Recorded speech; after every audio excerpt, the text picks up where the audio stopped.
anxiously awaiting the start of a new season. And it's been obviously since April, it's been a whirlwind. And I think we've established a really neat culture right now that we have a bunch of hard-working, high-character guys flying around.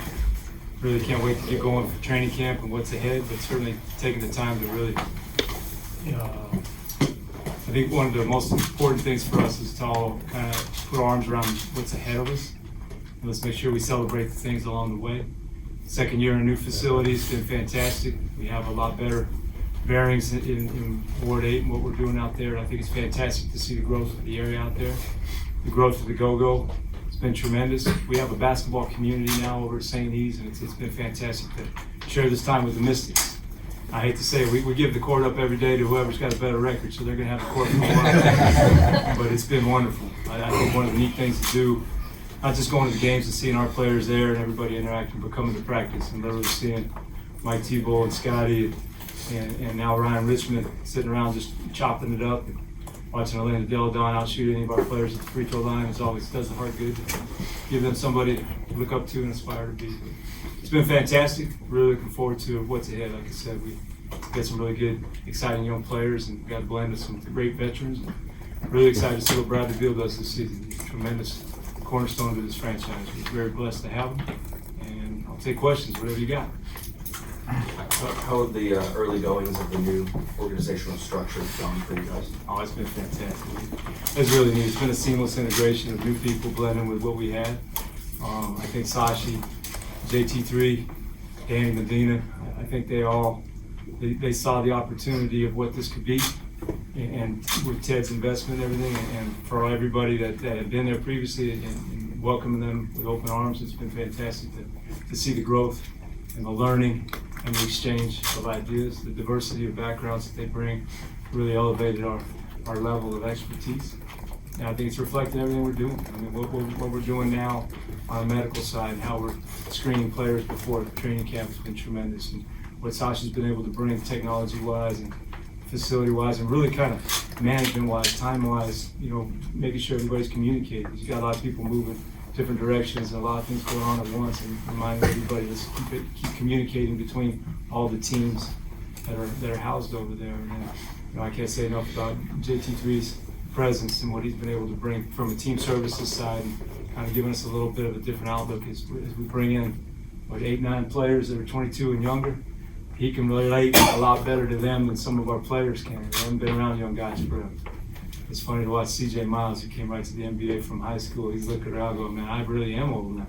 He's seeing these guys. I can't believe he's got teammates that are 19 years old, 32. So it's fun to be part of those guys, and they've been wonderful additions. Tommy, can you describe the value of having the entire group here for the last couple of weeks in shape, playing pickup, the getting to know you part of it before the value of training camp starts next week? It's been fantastic. I think all that actually started back in July. We were in Vegas at Summer League and having John and Bradley, and Isaiah. We had a lot of players come to Vegas to watch our young guys. And I think they kind of put the word out. I'll see you Labor Day weekend. I'll see you in DC. So these players made their way. There was never an edict to be there. We looked around and the only guy missing was Rui, who had a great excuse being at the World Cup. It's been fantastic. Obviously they're in shape. Obviously we took a couple hits, Isaiah and having Troy, and we're kind of monitoring minutes on a couple of people. But the best thing about it is those guys will be back soon. CJ Miles he shot today. He was over an hour out on the court and has several jumps that he's doing, and he still shoots the blood out of the ball, so that's neat to see. But I think they set the tone in July for what we're doing in September. That came from the top. That came from those players. And when Davis Bertans came in, I think Bradley got a big smile because there's somebody who he can really shoot with every day that really understands. Now you got CJ, Bradley, and Davis out there shooting. But then at the other end, you got a lot of young rookies that come in. They look down at it, and of course, see how hard they're working. Guess what? They lace it up too, and they're going. I know yesterday we started, we have physical testing and everything that we did and got out of the way yesterday. Isaiah Thomas was sitting out at the gate at 7:15. A rookie came in behind him and he said, "Why are you late?" That's not leadership from us. That's not an edict from above. That's players holding each other accountable. Those are the best teams I've ever been around when it's peer-to-peer. The best teams are usually when players are holding each other accountable. That's a great way to start. I appreciate that about them. That's leadership that's not given. That's just leadership that's earned. He did it on his own. Tommy, where do you and Bradley stand with the extension that you offered him over the summer? We have until October 21st. I think it's up to him whenever he wants to make a decision on that. I haven't worried about it at all. Since the day we went there, out of respect, was the very first day we could offer something to him. Knowing that he has 2 more years under contract with us is valuable information, but I take my cues by how he's interacting. And like I said, it's probably the easiest thing for me, right? We get all these young players and I bring them in and we start talking. And I said, look, the only thing I'm going to ask you, all you have to do is work as hard as Bradley did. It sounds easy. You come in, you see all the work that Bradley puts in every day and the leadership that he exudes every day.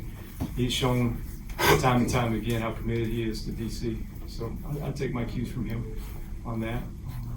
There's not anything to announce or to communicate forward to you other than it's business as usual.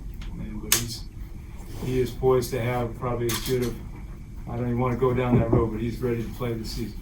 He's a fantastic person. He makes the Hall of Fame, he's still a better person. But where I'm watching the growth in his game, where he's at now, is tremendous. It's funny because we used to talk a lot about basketball, all these things when he was growing up. Now he's got 2 kids, that's all we talk about, kids. And you realize these guys are growing up in front of your eyes. He came in at 19, now where he's at, he's evolved as a person. Now he's a father. He's just a tremendous individual. And I think you'll see a marked improvement in his handle and play-making decisions and stuff. They kind of came because John was out last year. So Bradley had to elevate his game, and he's taking that to another level. So don't want to jinx it or curse him with anything moving forward, but he's poised to have a great year. You mentioned a couple guys that are on having their minutes watched to some degree. Is Rui one of them after his World Cup ended a little early, and what's his status with his with the issue that led to that? Well, I think when we have to be judicious with Rui's situation coming back from World Cup was those first couple of games, because he ramped down after when he was in Shanghai after 3 games. It was more a matter of let's be pragmatic. If he's even sore a little bit, the idea at the World Cup is to try to qualify for the Olympics, try to get as high of a ranking as you can. We have a great relationship with the Japanese Basketball Federation. They're tremendous partners as we share Rui moving forward. But I think they realized, we both realized, playing, try to qualify for the Olympics when you've already qualified for the Olympics didn't make a lot of sense. So let's go ahead and be wise for the bigger picture that he hadn't really had a day off since the summer league. He jumped right on the plane, went right to training camp with Team Japan. Played in all their friendly games. He played in a whole lot of different gyms and bounced around. So after those 3 games, I think it was fair. And so when he got here, we kind of wrapped him up.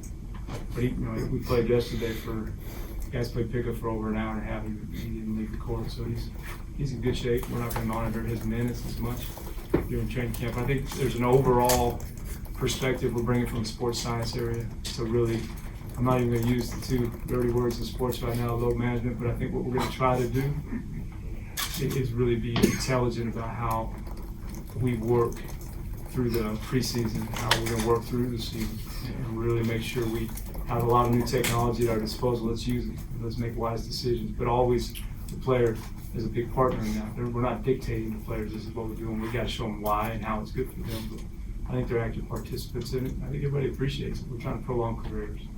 When you make a bad decision on a player, they go out and you pop a hamstring or something happens which could have been avoided because of fatigue factor and we didn't recognize it. That's on us. We got to be a lot more attentive to those kinds of things. After signing Isaiah Thomas, you guys had expressed that you wanted to watch his minutes for the upcoming season. Following this injury, moving forward, how does the injury affect his injury recovery affect how you may treat him moving forward? Does it change anything? It was one of the surreal moments of the summer for me, or not summer, I guess we're in the end of the fall, but Isaiah said, I am so ticked off right now because I was really looking forward to going through training camp. He hasn't been through training camp the last 2 years. I said, honestly, I've been in the league 26 years. You're the only vet I've ever had tell me how much they were looking at training camp. where we're gonna really monitor his minutes all through preseason. It's not a blessing in disguise, not at all. You don't wish an injury on anybody, but I think this allows us to really look at some other players. We know what Isaiah can do, and he's been in the pickup games and everything that we do every day before the injury. We have a really good idea where he's at, and it's exciting what's ahead for him. But I think this kind of saves a little wear and tear of the preseason.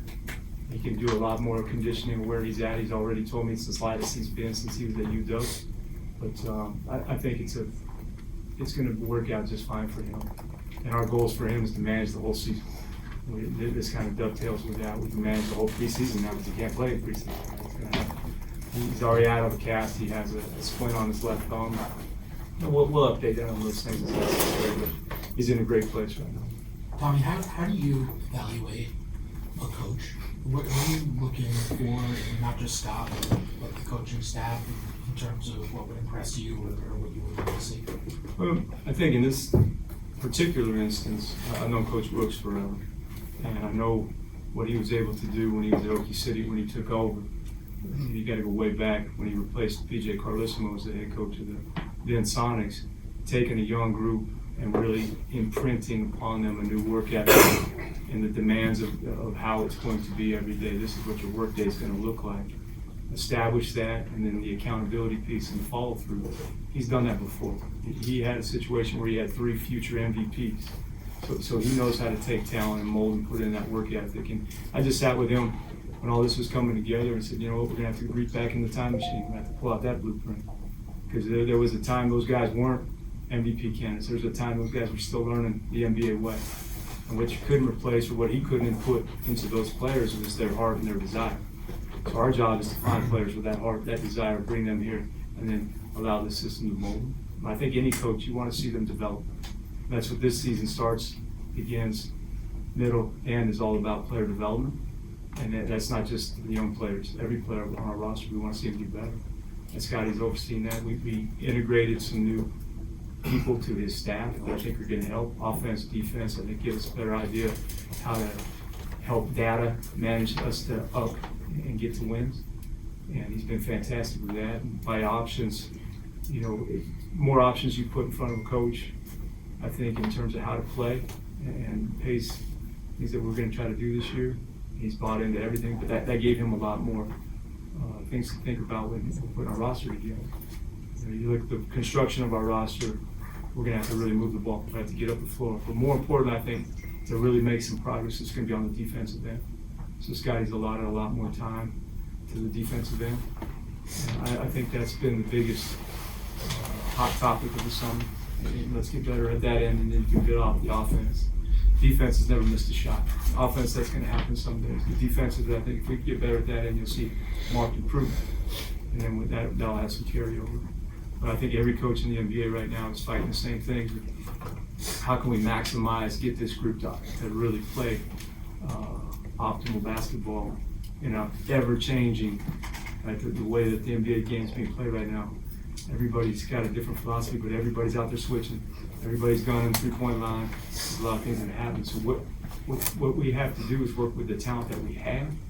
You know, it's great to have all these three-point shots going up, but if they're not going in, that's a big problem, right? So we have to manage that. I think we have some good three-point shooting, help that in the floor, and I think defensive end, we're kicking it around how we can really best go out every night. How is John Wall doing, and do you think he'll get the disabled players? You know, that's out of our hands. We wait on the league with that. It's not abnormal that we haven't heard back on that, but John's doing fantastic.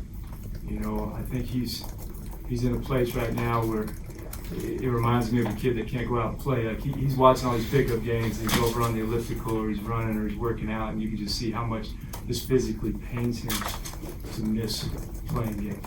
That's what he's great at. He's a 5-time All-Star.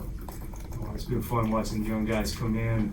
Heard more than 1 or 2 rookies say, hey, man, he's so nice, I used to play him on PlayStation. So I hit Johnson, see, you're getting old, just like all of us. These kids revere him because of what he has accomplished in his career. Right now, he's not able to do that. It's hard for him, but in terms of physically, you know, we're very pleased. We watch the progress, and I'm going to make your ears bleed with this, but we're not waiting on a calendar that's on the clock when he comes back. Comes back when he's 100%. But I think where he's at right now, you'll see him a lot more active with our players, with our coaches. Scotty's kind of made him an assistant coach in effect during practice. He's got some people he's going to be responsible for. I think anybody that's ever sat with John, he's a basketball savant. Right? He knows where all 13 people are on the court at all times, including the rest, obviously. He's got a lot of knowledge, and we're challenging him to share that knowledge with our young guys. I think he helps in the locker room. He helps with the coaches. He can maybe deliver a message that sometimes it's hard for a player to hear from a coach because he doesn't really have a filter when he talks to players. But physically, I think he's doing very fine. The one piece I think that I'd like to see from John really during this season is really when you have to watch the game, learn the game where it's at now. Because he's, really the last 2 seasons he's had a lot of games taken away from him, and the game has literally changed over the last two seasons. So his eyes can really help us as we're trying to get better. He can bring a lot more knowledge into it.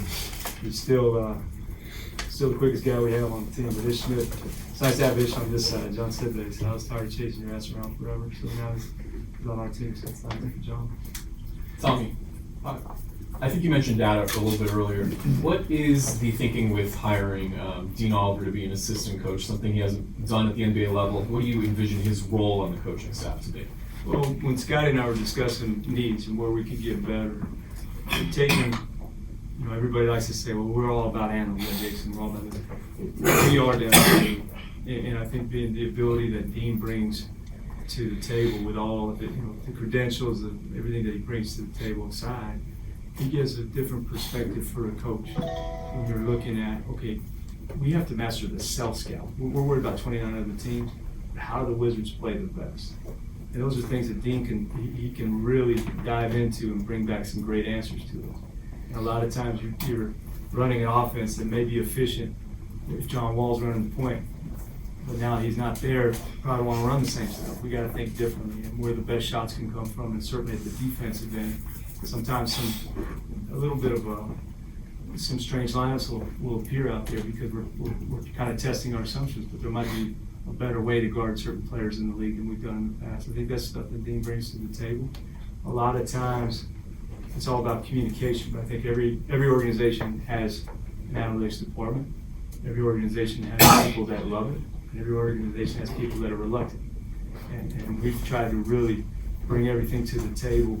These are tools at your disposal to help us get better, to help us win games. And he raised his hand, hey, I'd love to get more information. And Dean is somebody, we've all known him for a very long time. Anybody that's in that area, in that space, is very familiar with him. But in terms of being a coach, I've already seen his impressions and what he's been able to do with certain players. Tell them, certain things you might notice intuitively, well, here's why. And you can take that out a little further and give players a little bit better, you should say, a high-level view of how to play more efficiently. And he's a brilliant person, so that makes it a lot easier. And I think it's just another kind of a tool in the tool belt, but I think it gives us a little bit more optionality as we get ready to go play other teams. On another note, in your first year on full-time on the job as GM, how do you think you're going to measure the success of this team going forward? I think it all comes down to development, watching the players on our roster every time, being able to measure and watch. And it's not just by a stat sheet. It's all the things that you're asked to do on the floor. Are you able to go out there, execute consistently, and we see you improve the things that we're asking you to do? A lot of players, we're asking players to be stars in the role, essentially, right? You got some guys that are just never going to be able to, the only time the ball's coming to you is at the end of the shot clock. So we're asking you to set great screens. We're asking you to be a selfless, help side defender. We can evaluate that and see if you're doing those things. I think those are areas that we're going to evaluate and watch the roster get better. You always know when, as you go through the season, that some players probably aren't going to get the minutes. So we're going to be very quick to utilize the Capital City Go-Go. We saw the success last year. I think we had as many calls, if not the most call-ups in the G League, and we really maximized with Chasen Randall. And we were able to bring up Jordan McRae and get meaningful minutes. Had Troy Brown, had Thomas Bryant. And we were, I think, in the first year feeling our way a little bit. Now we kind of learned what we didn't know, and we'll be able to get minutes for everybody. Our goal with rookies is about 1,500 minutes. And if you can get those with the Wizards, but chances are we're gonna have to split time. And so that's kind of where we're going. Young players that aren't playing, we're gonna go very quickly to let them go get minutes, Captain City go. Tommy, I know you've been overseas with Rory, and you've seen kind of like the impact that he has off the court. Is there a plan in place dealing with a 19-year-old kid navigating the NBA while also trying to navigate all the demands that comes with him off the court? There's several plans in place, and then life happens, right? We're gonna go through this season. One thing I was able to observe, spending a lot of time with Rui, first in Japan and then over at the World Cup in Shanghai, is that, you know, this is not something brand new to him. He's used to the following. He's used to a lot of big people coming. I remember when we brought him in and introduced him to DC the night after the draft, he kind of looked out and said, "This is it?" You know, like this. You remember there's an awful lot of people there, but it's perspective-wise, he's used to maybe a bigger scale when there's something like that going on. So we take our cues a little bit from him in terms of when maybe he needs a little bit of a break. But I found him to be extremely professional. And I was telling Bill this, you know, he reminds me a lot of Brad. He's an old soul at a young age, and really is very, very, very curious. And he's somebody that I think is, as he grows and gets to know the league, a lot more of his personality will come out. I think you'll find that he's a hard guy to face. You know, he's been to the Final Four. Final Four media, I mean, that's the real deal, right? That's a huge audience. You go to the World Cup next summer, you know, he's going to be one of the featured people at the Tokyo Olympics. So he can handle that, you know, and he's shown us a maturity probably beyond his years. You know, I really got a chance to see how people interact with him and how I was at 3 friendly games in Saitama in Tokyo, and they were sold out. And they definitely weren't there to see the other team. And, you know, they were people, there were 8 jerseys everywhere. So he's got to follow in Japan, and it's only going to grow. I think the NBA, the Wizards, we have a responsibility to grow basketball around the world. The best way to do that is be really good at what we do on the floor, obviously. But I think he feels a responsibility and a platform to go out and bring attention to Japan and to Japanese basketball. And I would salute him for that. We're going to support him any way we can. Just going to the ambassador's house the other night, I think that really was a big eye-opener. I believe you were there. You saw there's a huge following we don't see. We're not always out in the streets in all these different places where there's fans of a player from a different country don't necessarily come to Wizards games. Now I think we're going to see that. We'll see a great following, not just here, but on the road. And I think that's the one thing we're trying to get him ready for, is that tour. As we go to 29 NBA arenas and get used to it, every time you go, it's going to be a big pull on you. And it's going to feel like Groundhog Day. And I think he's got this, Chris. I don't know if it's changed as much as upgrade. We put a lot more ideas at use. There's a lot more using Second Spectrum and some of the other technology pieces, just optimizing things that may not have existed, maybe making them better. And you know, when you bring a lot of different ideas in, as we did with a lot of new people, they bring you a lot of good ideas that we onboard as well. One area, going back to what you asked me earlier, I think we added pro personnel. Right? That didn't really exist. We thought we were pro personnel because we're at NBA games every night. That's not the truth. You've got to have a very structured pursuit of how you're going to go at trade deadline, how you're going to go at free agency. And pro personnel, also you're including the G League in that, you're including international. And we really scaled up there. And it allowed me, selfishly, to bring some people home. You know, Antoine Jameson, Laurent Prat, we're very fond of them, and they get a chance to do some more stuff. Jeff Rulin's going to do more stuff with us on the college side, and then adding the people that we did add across the board, I think is going to make us so much more valuable. I think our decision making will have a lot more information before we make the decision. And the repetitions that you get going to NBA, G League games, with more people seeing the same things, getting more opinions, I think it only helps us. Looking at the looking at sort of the big picture of the league, seems like maybe this is the first time in quite a while that more than 1 or 2 teams head into the season with a legitimate title chance. I'm just wondering, from your perspective, first of all, do you agree with that premise, and how do you think that changes things heading into the season? You know, I talked to at least 7 GMs over the summer that really feel they're going to go for it. Now, I think that gets whittled down, it'll be 3-4 teams, and that kind of reflects every year, right? There's truly teams that are capable of winning the title, teams that have title aspirations. But I do think, I agree with you, there's not that one team that everybody says that's the team to beat. Really, and last summer, if we all remember, it was supposed to be Golden State, and that didn't end up that way. So I think people are a little bit more cautious now, and a lot more. I think 200 players changed teams this summer. So a lot of the teams, jerseys are the same on the front, but the name on the back is different. It changes how you are chemistry wise. So I think a lot of teams that are really excited and going forward, they have to be able to factor in what happens during the season. The names look great on paper, but the game's played on wood, and it's always been that way. More teams are going for it for sure.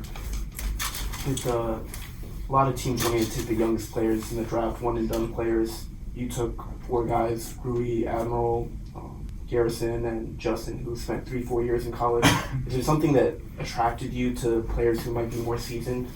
Yeah, and that's not a swipe at one and done people at all. I just think when you were where we were at, and we were pretty heavy, we were taking Rui regardless, right? But I think where we were at, and you evaluate players that can make an impact quickly. A player that played for Mark Few, a player that played for Rick Barnes, a player that played for Buzz Williams, Coach Alexander that's now at Belmont was at Lipscomb. They were very good coaches. And those players had 3-4 year resumes of winning. That was attractive to us. It didn't mean we wouldn't take it. If we liked somebody that was a one and done, we'd do that in a heartbeat. We felt this would help us energize quicker, kind of make coach's job a lot easier, a lot less time on the uptake for these guys. And I think we saw that a little bit in summer league. These players were able to get out on the floor and do some things that NBA players do versus that transitioning player. And we'll continue to look for high basketball IQ, high character, hard working players. That's kind of our, right now, it's an easy thing to say, but we're really trying to really pin it down to what exactly we're going to measure that will put that out there. That this is the player that's a wizard player, the characteristics we're looking for. And I think that's something that we'll always have on the scale is who'd you play for, how was your record, what did you do? And a lot of players go through college, put up big numbers and they win. And winning is still important. Did they have an impact on winning? And that's really what we measure winning plays during your career.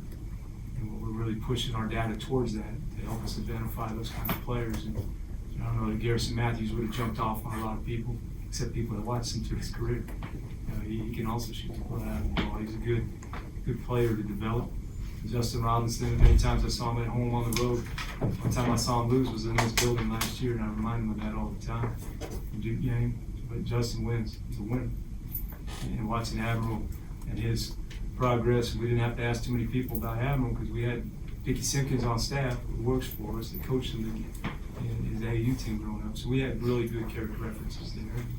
What Rui's been able to do at Gonzaga, I think, speaks highly to his ability to adapt to the U.S. basketball game, and then bringing his international game here it's been a good blend for him. But those characteristics, they're going to continue we're going to keep kind of fine-tuning, and there's going to be more that's going to come as you start to look. The NBA is about to get younger in a few years possibly, right? So we got to really figure out how we can best be ready, prepared for them. And that's why we're really ramped up our player development. We're really ramped up video and all the other things in team services in anticipation that the league will get younger in the future. The last couple of years, you guys have not utilized the 15th roster spot, and sometimes only have 13 guys based on what you have. What's your anticipation of using potentially all the roster spots, and what are you looking for with those last couple of spots? Well, as a business matter right now, we have players that are injured. So the two-way contract is very helpful in those situations, being able to plug a hole. If you have 15 players and one gets hurt, that's the only way you can plug it. If you have 14 players, you can sign somebody and bring them in. That's not in the G League. It's not, there's all kinds, it gives you optionality. And I really like the motivation of inviting players to camp, like a Justin Anderson, knowing that there's a genuine roster spot open. That's a sincere invitation. It's not, hey, come to camp and maybe we'll trade 2 people or cut someone so we can keep you. That's not sensible. You know, and I don't have to look any further than Ish Smith. Like, years ago, Ish came to camp with us knowing we had 15 guarantees.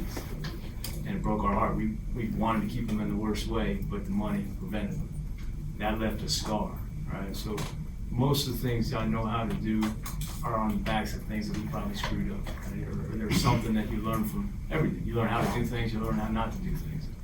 My vision of putting rosters together, it doesn't make a lot of sense not to hold back a roster spot for the competition, for the inevitable injury, something that gives you a lot more optionality. And, you know, it's kind of neat when we brought Ish back, you know, because at that time, we told him it was a make good minimum. So I said, we made it up to you, okay? Forgive us. He's doing all right, it's not a minimum. Tommy, with a handful of rotational players that you mentioned injured, how do you foresee an impact in training camp and what you're able to do and maybe not able to do? I think that the neatest thing is the players themselves, hey, next man up, give somebody else an opportunity to shine. I think we have some interesting players that we acquired from the Lakers this summer that kind of joined us midstream summer league. And that's basically organized pickup. At that point, you bring somebody in, you give them a couple plays, they go out and play. You don't have a great idea what they're like. So now you have with Mo Wagner, with Isaac Bongo, with Jamario Jones, you got some opportunities to let those guys loose a little bit more in camp, get more reps at their positions. Gives Justin Robinson an opportunity to step up a little bit in the depth chart. And certainly we brought back Chris Chioza, who we did the 10 Force last year, that signed with Houston, was called up and played 7 games in the NBA last year, so that gives him a little credibility too. But it just, you know, you make the best out of a bad situation. Certainly we'd rather be healthy. But I think the way the players look at it is that it gives me more chance to do some things. And knowing that we'll get those players back, I think is very calming on coaches. Their injuries stink, but these guys will come back. And I think we'll be better for it. It gives a little bit more. Toronto proved last year, you're going to win the NBA long term at a high level, you better have depth. So it helps us. We're just trying to build depth up, and it gives us a great opportunity. Don't try it at home, but Thank you, Tommy.